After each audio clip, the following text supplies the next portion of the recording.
You know that sound. They've called it America's classical music, a kind of defiant joy that was born from some really tough times.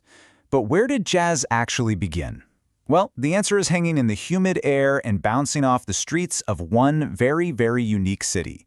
So let's dive into the New Orleans origins of jazz. I mean, jazz is everywhere now, all over the globe, but its birthplace, that's one of a kind. And to really get it, you have to look past a simple timeline. It's a story about culture, about conflict, and honestly, just pure, undeniable creativity.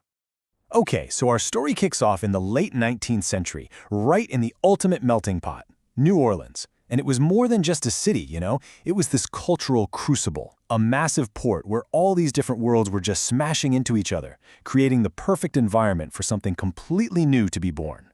I mean, just look at this mix. It really was a cultural gumbo. You had the leftover influence of French and Spanish rule, the super deep roots of African and Caribbean traditions, and then all these European immigrants shown up. And the one thing they all had in common? A deep, profound love of music. It wasn't a luxury, it was a necessity. And the rhythmic heart of this entire world was beating in a place called Congo Square. So, because of Louisiana's 1724 Code Noir, which gave Sundays as a day of rest, this was the one spot where enslaved Africans could gather freely. And it's here that they kept their West and West Central African musical traditions alive. This wasn't just for fun. This was an act of pure cultural survival. And here's one of the key ingredients in that musical gumbo, the Spanish tinge. This rhythm, the habanera, it's this syncopated pattern that literally traveled from Africa to Cuba and then landed right in New Orleans. It became so important that the legendary pianist Jelly Roll Morton said point blank, without it, you just don't have the right seasoning for jazz. Okay, so you have all these ingredients simmering in the pot. Now we get to the guy who turned up the heat. He's a figure who's almost more legend than man, and he took these simmering sounds and forged them into something loud, exciting, and brand new, a style they called ratty music. And this is where things really start to change. See, before Buddy Bolden, dance music was, well, it was polite, it was predictable. You had violinists reading sheet music, but the younger crowds, they wanted some excitement. And Bolden delivered. He led his band with this super powerful cornet, playing a hot mix of blues and ragtime and doing it all by ear. And there he is, Charles Buddy Bolden. He was this charismatic cornet player who put his band together back in 1895 and basically became a local superstar. They said his sound was so powerful, you could hear it for miles. And what's so tragic is that not a single recording of him exists. All we have is this one iconic photograph. So what was Bolden's big idea? It was something called collective improvisation. Instead of everyone playing from a pre-written score, the front line, that's the cornet, clarinet, and trombone, they would all improvise their parts at the same time, weaving this spontaneous musical tapestry. The cornet's got the melody, the clarinet is just dancing around it with faster notes, and the trombone's laying down counter melodies and bass lines. It was totally radical. It was all about freedom, spontaneity, and just having fun. So Bolden basically kicks the door wide open. And with that foundation laid, the stage was set for two absolute titans who would take this new music from the dance halls of New Orleans and launch it out to the rest of the world. First up, you got Ferdinand Jelly Roll Morton, a brilliant, diamond-toothed pianist and pool shark from the city's Creole community. But Morton wasn't just a performer, he was a theorist. He was the first person to really sit down and analyze and structure this new music.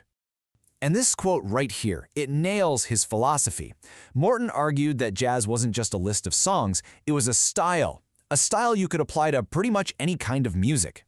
He became its first great composer, taking the formal complexity of ragtime and blending it perfectly with the deep, deep soul of the blues. And then there was Louis Armstrong. He grew up in a neighborhood so rough, they actually called it the battlefield. His whole musical journey started in bands just like this one, Kid Ory's band, which was basically an incubator for the city's black musical talent. They carried on that hot, improvisational style that Bolden pioneered. Armstrong's rise was, it was just meteoric. After really learning the cornet at a boys' home, his talent was just undeniable. His mentor, King Oliver, called him up to the big leagues in Chicago. And by 1925, Armstrong was leading his own bands and cutting records that would literally change the course of music forever. And his impact? It was revolutionary. He completely changed the focus of the music. See, while Bolden introduced this idea of collective improvisation, Armstrong's brilliant, incredibly inventive solos turned jazz from a group project into a showcase for the individual star. He made it a soloist art form. But look, the story of jazz in New Orleans doesn't just stop in the 1920s. The brass band tradition that started all of this didn't just survive, it kept evolving in some pretty spectacular ways. It's wild. You can trace a direct line. The traditional bands, they laid the groundwork. Then, when that tradition started to fade a little in the 60s, a guy named Danny Barker started a youth band to carry the torch. After that, bands like the Dirty Dozen came along and pumped the sound full of the funk and bebop of their time. And today, you've got bands like the mighty Rebirth Brass Band bringing hip-hop rhythms into the mix. And this constant absorbing of new sounds, that's the key. It's what keeps the tradition alive. It makes sure that jazz isn't some dusty museum piece, but a living, breathing part of the city's soundscape, something totally vital to each new generation. So when we zoom out and look at the whole picture, what is the story of jazz, really? Well, it's a story about so much more than just notes on a page. It's a story that's deeply, deeply rooted in community. Places like this, Economy Hall, they were home to what were called social aid and pleasure clubs. These were basically societies that provided essential social services, everything from organizing funerals to helping with healthcare. And they were also the ones who hired the bands for parades and dances, which made them the literal lifeblood of both the community and the music. And that's really the heart of it all. The journey of this music, from the defiant rhythms in Congo Square all the way to the biggest concert halls in the world, is a uniquely American story. It's about building community when everything is against you, it's about resilience, and it's about the beautiful, unpredictable art that happens when cultures collide.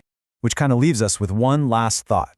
If jazz was the product of a specific cultural gumbo at a specific time, what new electrifying sounds are being born right now from the fusion of cultures in our own cities?